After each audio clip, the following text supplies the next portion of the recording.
Okay, good morning, everybody. I guess you can hear me.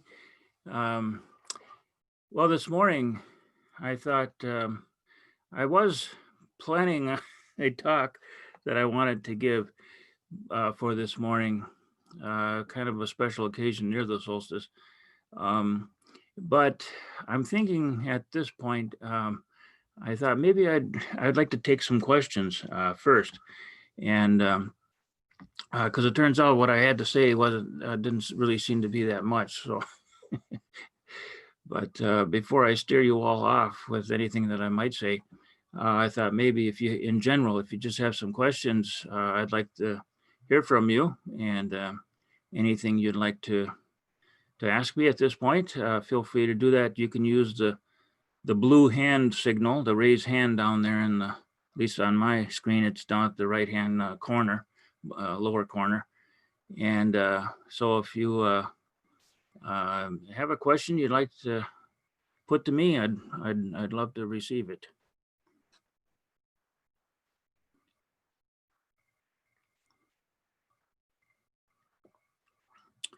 In the meantime, oh, here we go. All right, Jeff.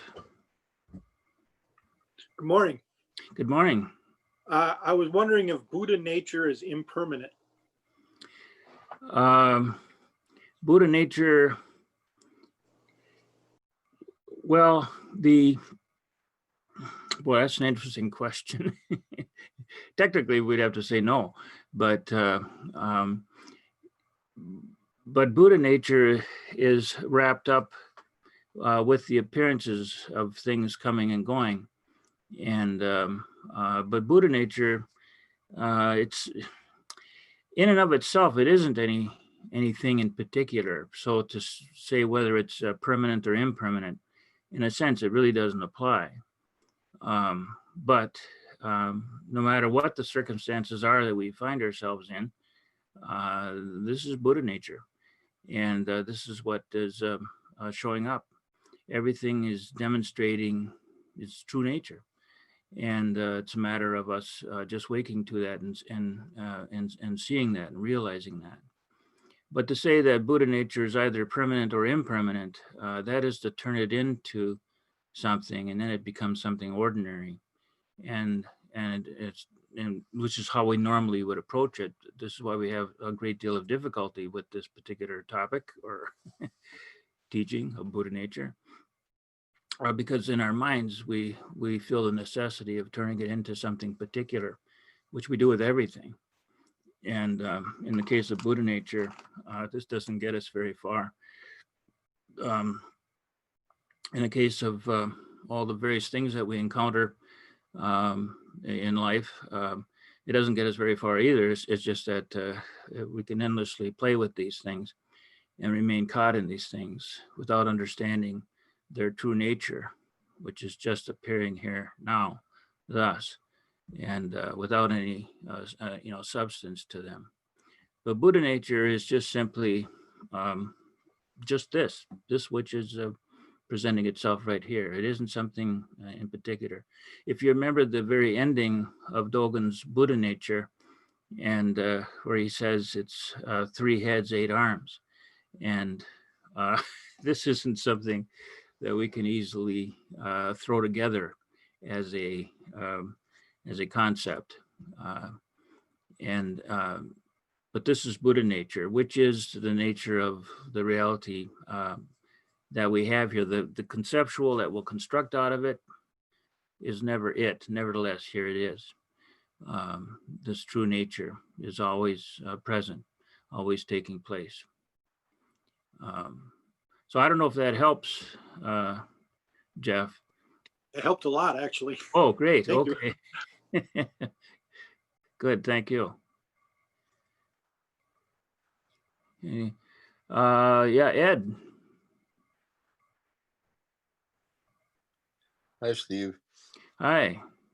I was reading the first discourse by the Buddha, and it defines right view or right understanding as the Four Noble Truths. And of course, your definition is, no particular view. No- So how do you explain the different explanations? Well, right view is no particular view. This is why it is right view. When we take a particular view of some sort, whether it's of a person or of an idea, a thought, a belief, or an object of some kind, or whatever it might be, any formed thing, that's a conceptual construction. And we don't readily think that, at least about many things that we see and touch and feel. But that this is its true nature, but it isn't of any particularness. And in seeing this and realizing this, this is a right view. But the moment we take hold of an object there of some sort, and of course self now is also appearing at that moment. Now all we're talking about is just in this moment of the immediate understanding. This is how we're seeing it and thinking it is, and all of this. We're grasping at things here. This is not right view. And so right view is just that. It is not a view that we can grasp. To the extent that we grasp a view, that is not right view. So the right view, it doesn't belong to anybody. It isn't of anything in particular, but it is just an immediate understanding, a direct understanding of the actual experience, which isn't of anything particular. There's no particularness about it. And so this is what the Buddha called right view. It is not a view counter to other kinds of views that we may call wrong views. That's what our grasp idea of a view would be. And we can say, well, my view about this or that is correct. This is right view. People might say, well, these Buddhist views are right view. Well, if you're grasping them, you've gotten something wrong here in some way. Because when it comes down to it, when we actually directly wake up to and realize the direct experience of what is unfolding right here, we can form things into a view now at this point. But if we have the wisdom to realize that whatever is forming here is not really right view, not really what's truly unfolding here is not something that we can grasp or get hold of. Nevertheless, we can see it, meaning that we can know it. We have a perceptual experience of right view, or reality is really what we're talking about, or wholeness or totality. But as soon as we start forming ideas about it, we're in error. We've stepped off. We've gotten it turned around. We're back into our ordinary view, which is a collection of grasped views for the most part. And these are the things that we'll fight about and argue over and get desperate to cling to something there, or whatever else. It's only in seeing, realizing the true nature of this, the Buddha nature of what is taking place here. There's nothing really to take hold of or to grasp. There's nothing that we can construct out of it, like Dogen's three heads and 8 arms. It isn't Dogen. Dogen's just quoting scripture there, but there's nothing that we can make of it, really. We will, in our minds, we'll construct something. We can picture some image. In fact, some images were created of such a being with 3 heads and 8 arms. But this is just kind of our fantasy, making up things, turning things into something solid, which with a correct view, right view, I should say right view, really, there's nothing there to grasp. We can see the true nature of what's unfolding, and that's what this term right view is referring to. The Buddha then pointed out, well, this is the Four Noble Truths. Yeah, and that is with this, in seeing directly what is taking place here, we realize dukkha, this dissatisfaction, which is there, that accompanies grasp views, ordinary views. There's dissatisfaction there, because with these such views as these, which is our ordinary take on views, we'll never bring them to any kind of resolution, or to any, it will never carry us to any kind of true understanding of what is unfolding here. it will leave us holding this or that or the next thing or half a dozen things or 100 things, all of which we want the good ones, the ones that we believe will help us or sustain us or protect us or all of that. This is where we normally are. But this is all swimming around in our confusion. And to take hold of anything there, this is delusion. This is not right view. But with right view, without taking hold of anything in particular, we realize dukkha. This is the first noble truth. There's this dissatisfaction that is there right along with the grasping of views. And the second truth is that this dukkha, this dissatisfaction, if I can very simplistically put it, is because it's more than just that, but it's this comes from somewhere, and it comes from out of our ignorance in believing that we can take hold of one thing or another, and we want to get the right one. Of course, now we're confusing that with right view and all of this, but that's the second truth of this, is that this situation arises. It has an origin. Because it has an origin, the third truth is that it can be brought to an end. And then the fourth noble truth, which is the Eightfold Path, is that there's something we can do here. Maybe we can practice in a particular way. We can understand what is taking place in a very direct, immediate way. This is the Eightfold Noble Path, which the Buddha laid out. And so there's the Four Noble Truths. And to see this correctly, to really understand what these four truths are pointing to, this is this is right view. So, but it isn't of something particular. It isn't something that can be grasped. It's with the perceptual, with a direct realization of what the perceptual experience is. And it isn't giving us things. It isn't, and certainly not things to grasp. It is just an immediate seeing of the unfolding of what is taking place here. And that seeing is understanding of what is taking place here. So that would be, with that is right view and a correct understanding of the Four Noble Truths.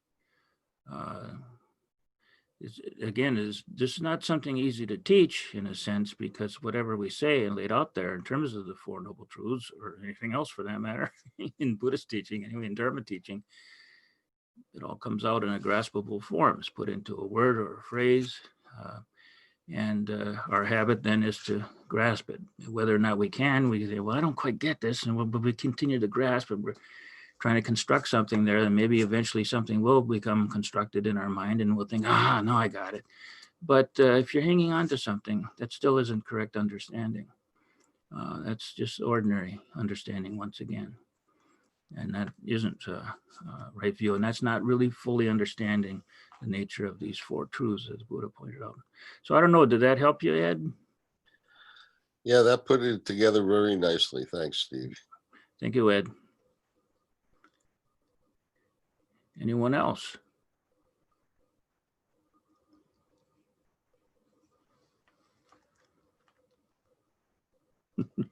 No. Well, you're going to force me into looking at what I was originally thinking of talking about, which I don't have that much to say about it. So, so I was hoping we get a few questions. Well, maybe after I bring it up, there might be a few more questions or something that you might want to just simply discuss. And this is something I've talked about before and I've lectured on, but it really seems appropriate for the present day. And it's, well, maybe it can speak to us now. This speaks to me very much, and it has for many years, but now I've arrived at a time when it really pertains to where I am at present. This is from the section of Walt Whitman's Leaves of Grass, Sands at 70. And it is his poem, Halcyon Days. And so I'll just read this. And the Halcyon, maybe if you don't know this term, it comes from this bird. I think it might be a mythical bird. It's supposedly related to the kingfisher, but it is a, perhaps it's mythical, maybe not. I haven't been able to really get a straight answer on that. But the Halcyon is a bird that nests on the sea during the winter solstice, when the seas are calm and more settled. It builds its nest on the sea.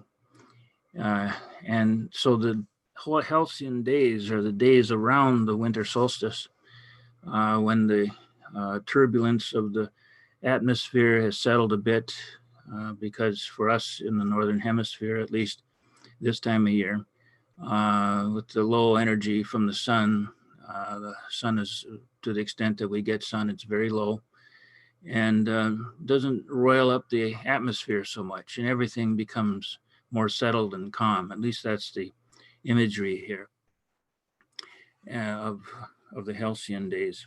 And so this is what the image behind what Walt Whitman is speaking of here. Let me just read this then. For me, it's very moving, very beautiful, and it has been for many years. Whitman says, "Not from successful love alone, nor wealth, nor honored middle age, nor victories of politics or war, but as life wanes and all the turbulent passions calm, as gorgeous, vapory, silent hues cover the evening sky, as softness, fullness, rest suffuse the frame, like fresher, balmier air. As the days take on a mellower light, and the apple at last hangs really finished and indolent ripe on the tree, then for the teeming, quietest, happiest days of all, the brooding and blissful Halcyon days." I just love that poem. And I think it's helpful for us. And for myself, I'll think of it at various times of the year, this wonderful poem. But this time of year especially, because we are in what are called the Halcyon days, this time of year around the winter solstice, which will be occurring tomorrow at 4:00. Well, here in the Midwest time zone, it'll be at 4:02 in the morning.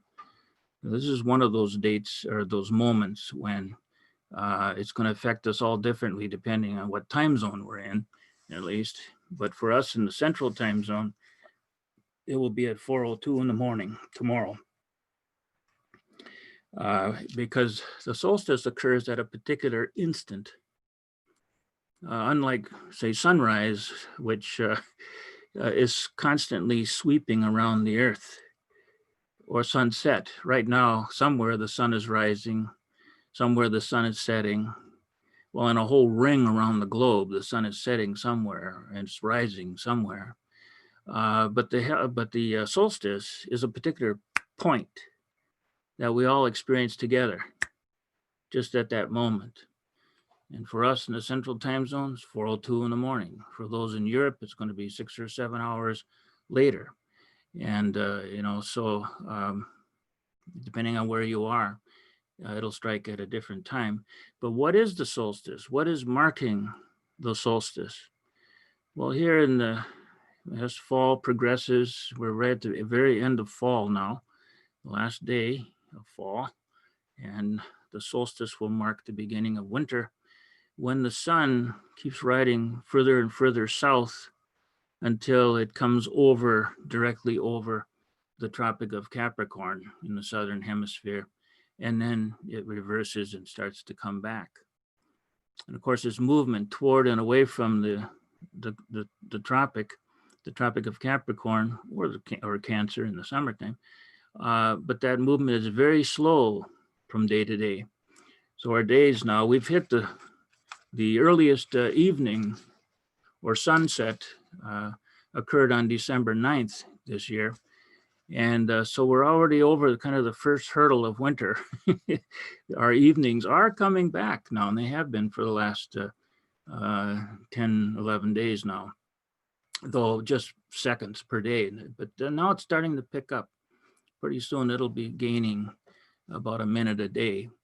But what we're losing light in the morning right now. Our mornings are also occurring, sunrise is occurring later and later, and it will continue to do that into January. And then around January 1st or 2nd, it will stop. We'll stop losing light in the morning, and now our mornings will also begin to come back. By that time, we're gaining more than a minute a day, I think, in the evening. But we've stopped losing light in the morning. And gradually by the end of January, we're even gaining a lot of light in the morning now. And so there's kind of 4 points that I always note. Like when our evenings turn around, that's already happened. Now we have the solstice coming up, when the combined times of sunrise and sunset will give us the shortest day, and the sun will reach its lowest point on the horizon at noon or thereabouts, when it hits the Tropic of Capricorn, and will begin to come back. Then our mornings will turn around early January. The fourth time is the average coldest day, at least here in Minnesota. This time it's shifted forward a bit, but it's usually around mid-January. Once we're over that one, we're kind of, it's downhill after that, and we can begin to take note of the cheerier sky and the balmy weather that starts to strike us by February or so, right? Is that depending on where you are, because you might be in a place where you can celebrate flowers growing outside in January. So maybe that doesn't mean a whole lot to you.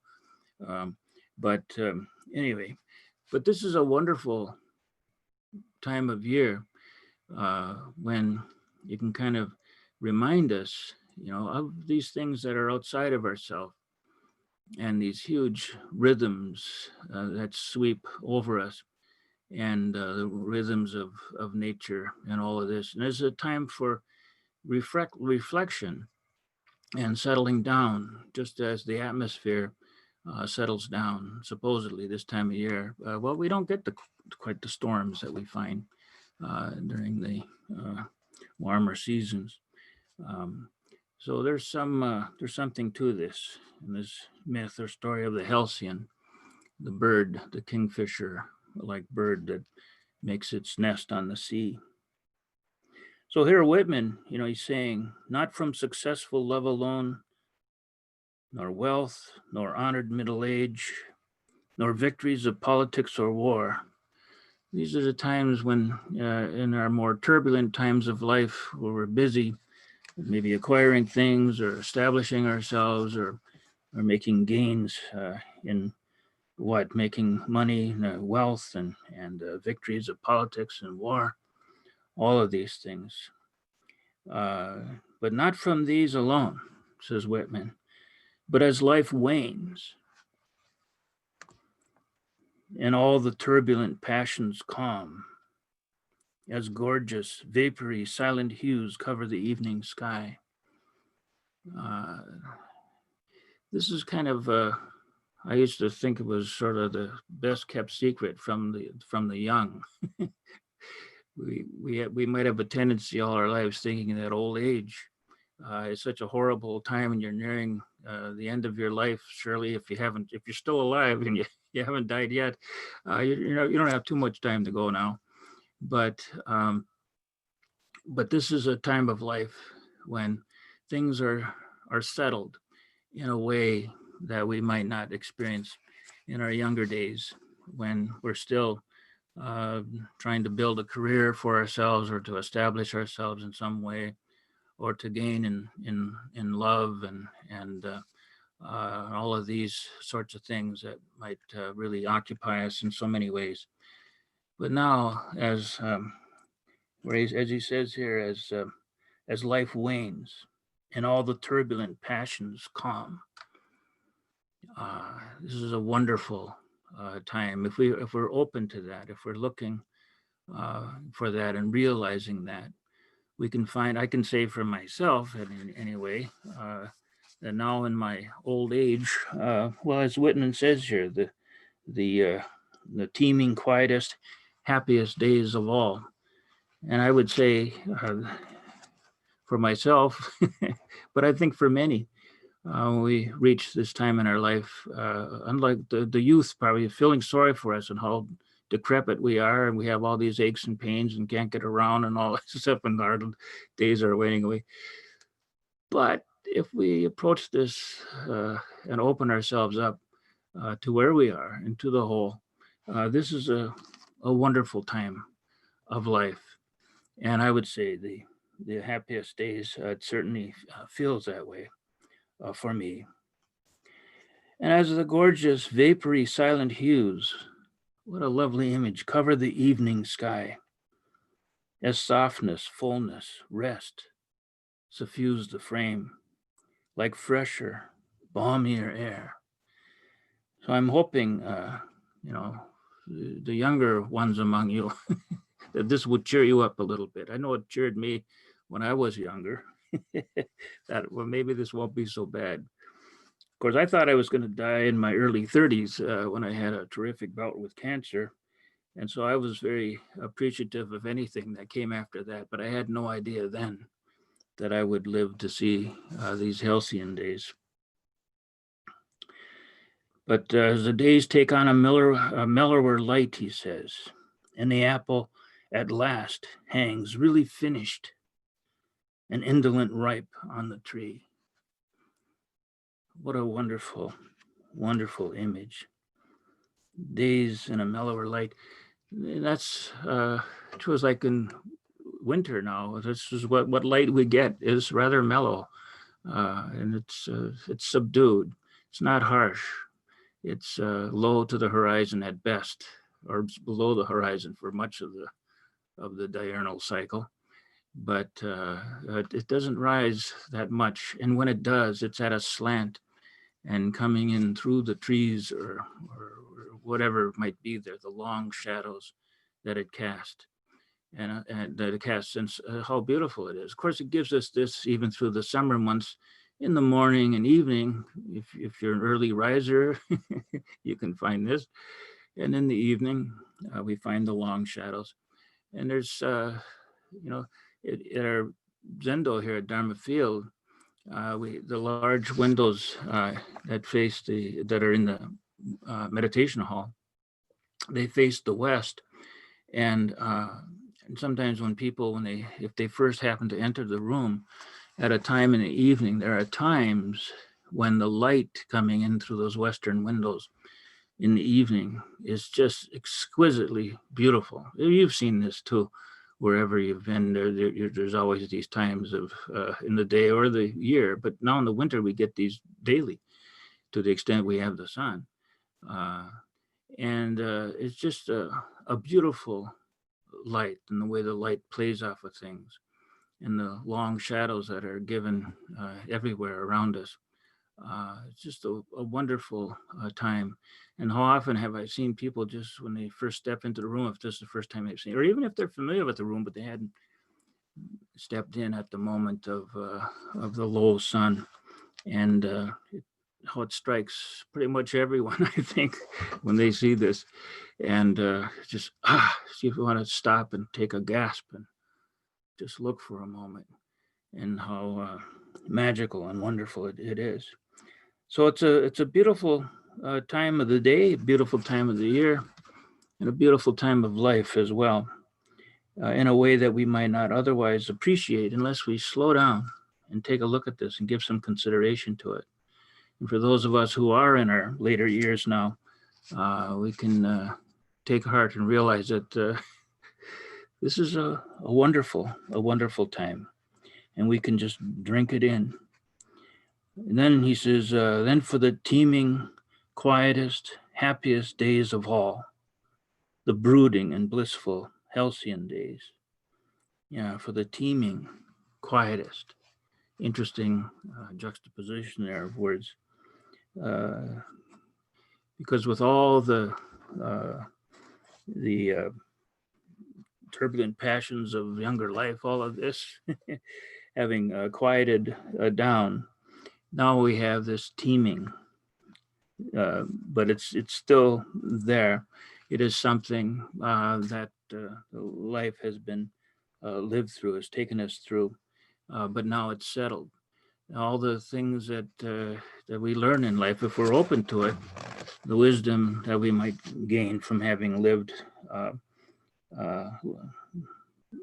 long, it's it's a longer. For those of us who reach this anyway, we've been around a while, and if we have along the way have learned to forget ourselves a bit and just open ourselves up to this glorious world around us in this mellow light, we can have this teeming, quietest time and the happiest days of all, where we're no longer rushing, trying to achieve, trying to accomplish. We begin to maybe settle down and start approaching a point that this character Yakusan, who I like to refer to, the fellow who was sitting in meditation, and his teacher asked him, what are you doing? And he says, I'm not doing anything. And there he was, just sitting. So you're not doing, so you're sitting idly. I'd be doing something at that. He's really not doing anything. And this is kind of, if we're open to it, if we don't fight against it, resist it, think something is wrong, thinking this is an indication of the end or whatever. Oh, look at all my aches and pains and that. And as older ones, we live with those all the time. Aches and pains that would only maybe hit once in a while in my youth. I'm sitting here talking to you now with aches and pains in my body. They're not terrific or anything, but I try to take care of them. But they're there, and they're kind of constantly there by the time you get into your 70s. And I imagine this only continues. But it's not an occasion to feel sorry for ourselves or anything of that. It's part of this wonderful, beautiful time of life when our understanding of life can be seen from this quieter place, teeming, full of all that has been learned and written out. And if we forget ourselves and our immediate concerns and pains and all of this, which never really were a bother, we could have dropped those even years ago. But now there's not too much about these things that will keep calling us and pulling us back and that sort of thing. We can just really settle down and come to realize just what it is that we know, which is the nature of truth and reality, and it is of this sort. And now, in spite of ourselves, we're living it out whether we want to or not. And in older age, you don't have a lot of choice there. It's foolish to resist or to struggle. So for the teeming, quietest, happiest days of all, and this is where the true happiness can come, it really is in forgetting the petty little self, the one that has the aches and pains and used to struggle with the need to make something of oneself and all of that. These are the brooding and blissful Halcyon days, he says. So it is at this time. Oh, I was going to say too something, but when he speaks of the apple at last, at long last, during this long life, he's now in his sands at 70. He's writing here that section of his book. The apple at last hangs really finished. It has lived this long that it can become finished and indolent ripe. What a wonderful word, indolent ripe. Just, they're no longer like Yakusan, just sitting. His teacher, what are you doing? And just, I'm not doing anything. So what is it? And what is it you're not doing exactly? And Yakusan says, even Buddhas don't know. If we're not Buddhas, we are Buddhas, but we don't realize that. But we might think, well, we have to answer that question. What are we doing? What is this? And we try to supply ourselves with some explanation. There's that struggling still. We're not finished yet. We still think we have something to say here, to put, or something to grasp and to understand, all of that. But we can begin to realize there's nothing here to grasp. And the understanding has been all around us all along. It's just a matter of us finally opening to it and turning ourselves to it. In old age, this can become easier for us because it's, in some ways, it's maybe being, I don't want to say forced upon us, but, and we can always look at it the way, I don't know what comedian it was. I don't know if it was, I can't even think of some of those old guys, George Burns or one of those guys who talk about what's it like getting old. And he says, well, it beats the alternative. So we always have that we can point to, because it's going to be inevitable, either that or we don't make it. And so which do you want? And since it is here, let us enjoy it. Let us forget ourselves and sink into this, and allow finally this apple and appreciate this apple that at long last hangs really finished and indolent ripe, indolent now, resting, taking it easy, fully ripened. And this is the teeming, quietest, happiest time, the happiest days of all. The brooding and blissful. But interesting, again, juxtaposition there, the brooding and blissful. But this is like brooding, maybe more like a brooding hen or something, rather than just sitting in a kind of a, I don't know, a more brooding mood or whatever. But it can be a time of new generation, but quiet and settled and not working desperately toward anything. These are blissful days, these halcyon days. And to the extent that we can awaken to these and take them in and realize that this is where we are, this is waiting for us. We can actually even experience these things before we arrive at old age. But certainly, if we allow it, we can enjoy those now. There are people my age, or even a little younger than me, like the current, well, I don't want to say, get into this, but who are desperate to continue to build themselves and to press themselves forward and to present themselves and to I don't know, just control everything around them and shape it and have everything. I want the attention of everyone and everything. I want all of this to come my way. And how missing the point all of that is, that there's nothing to be gained from such a mind and such activity ever in life, but certainly now in these times, in this time of sands at 70, the dribblings and the writings and the words that we can offer at this time, were we to just drop ourselves and to forget that and to taste this fresher, balmier air, open ourselves to this. And these are the happiest days of all, the brooding and blissful halcyon days. So we can easily miss this. I appreciate Walt Whitman. He steered me on to such thoughts or contemplations even as a young man, even at a time when I didn't think I'd live to see such days. So I'm very grateful to that. And I think we can take this poem as sort of a kind of help to remind us at times, maybe when we begin to get concerned about the shortness of life and how limited it is and all of that. These ideas, by the way, are come out of a misunderstanding that we have, that we are something formed here in the first place. That is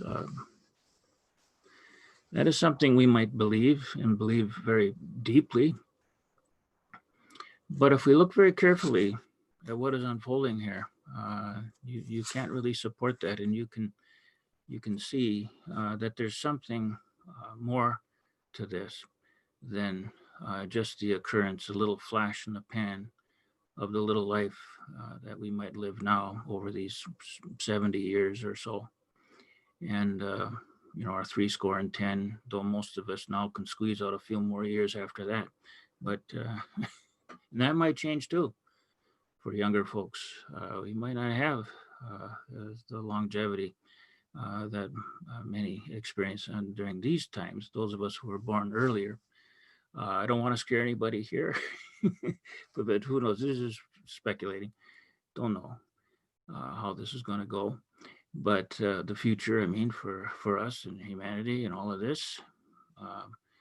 But what Whitman is pointing to here isn't just limited to those of us who might make it to some of these later years. And there's, of course, there's many people who have lived extensively beyond my time now, but my age, which is mid-70s now. So we really can't say, but what we can start to realize is that what Whitman is pointing to here, what he's suggesting, this can be found and realized at any time, because he's speaking of something which is embracing our lives right from the very start and continue to do that.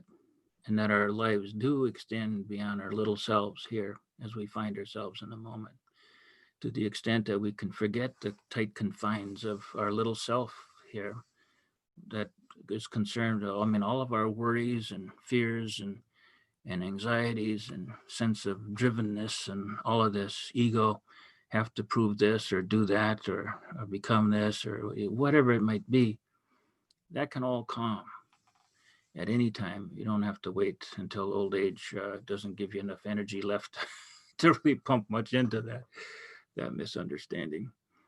We can find this at any time, the quietest, happiest days of all. And the apple can become really finished even before its time. So anyway, those are thoughts I just want to impart to you, and around this time of the solstice. And it is a beautiful, wonderful time of year. But I must say too, as an old guy now, I can now understand why older people do like to go to warmer climates in the wintertime. But I don't know that I will necessarily give way to that myself. But all of that is understandable. So, but even so, and anyone who does, I certainly wouldn't begrudge them that at all. Not a bit. Okay, but are there any questions now about what I was talking about here? Or anything else for that matter?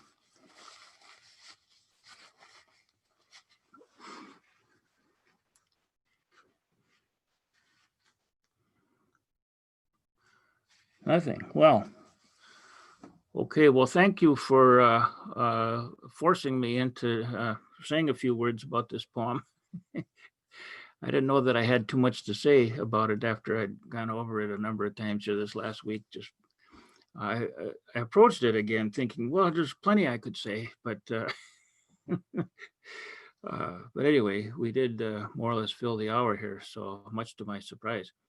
So if there's nothing more, then I guess I'll end it here. I did want to say too, Jed had mentioned it at the beginning of the hour, but for those of you who, if you've read my book or if you're planning to read it or whatever, we will have these live discussions, on my book, The Grand Delusion.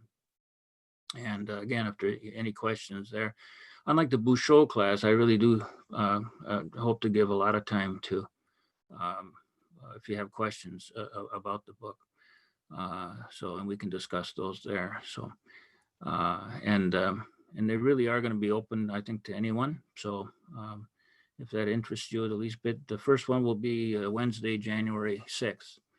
And so if you can, read the book, at least the dialogue in the book, that's the main part of the book, before we begin. I would recommend that anyway, if you can do that, you can spare the time for that. So, okay. Well, I think that's it for me then. Thank you very much. Thank you, Steve. And before everybody leaves, just wanted to mention it's Steve Hagen's birthday today. So just wanted to wish you a happy birthday. I think I got the date right. Yes. So everybody's muted, so you can maybe wave a happy birthday to Steve if you'd like. Oh, okay. There's a lot of hands moving around, I think. Yeah. And Well, that was another. I was just gonna say that's another factor as to why I chose this, because yeah, I'm 75 today. So it drove me back to looking at my favorite poem, I think, for this consideration anyway of Yes. reaching this Very- age. So yeah. Very So anyway, appropriate, thank you. very beautiful poem. Thanks for that. And we should be giving you the gift. And I think everybody's very thankful for the talks that you give. It's for you to be giving us a gift on this day is just shows your generosity in many different ways. So thank you, Steve. Well, thank you, Jed. All right. Have a good week. Thanks, everybody.